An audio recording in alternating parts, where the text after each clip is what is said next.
Ассаламу алейкум жалпыңыздарга. Менин атым Улан, кесим боюнча эндокринолог диетологмун.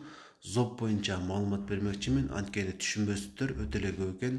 Эгерде УЗИден диффузный ЗОП же узловой ЗОП деп заключение жазып берген болсо, бул сиз ушул оору менен ооруйсуз дегенди билдирбейт. Болгону ушул органыңыздын өлчөмү бир аз өзгөргөн.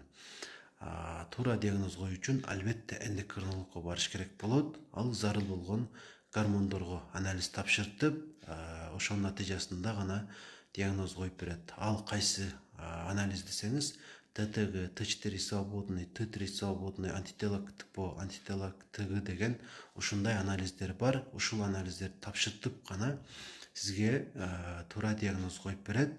Анан бул анализдер дагы зарылчылык болсо гана жазат.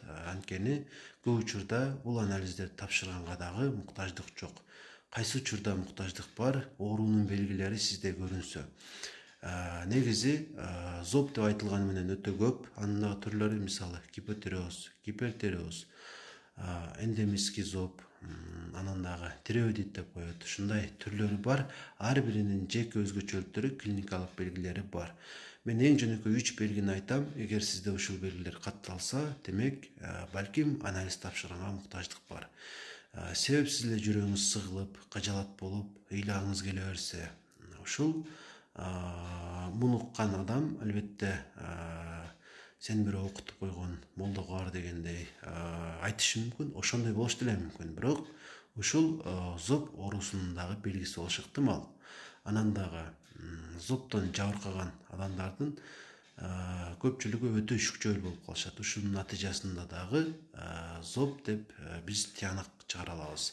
Анан себепсиз адам болуп кетет, же тескерисинче азып кетет. Ушул дагы оорунун бир белгиси. Ушул белгилер катталса жана башка өтө көп белгилер катталса, ошого карап эндокринолог сизди өдөдө айтылган гормондорго анализ жазып берет. Ошолорду көрүп туруп, туура диагноз коюп, анан ичишиңиз зарыл болгон дарыларды жазат.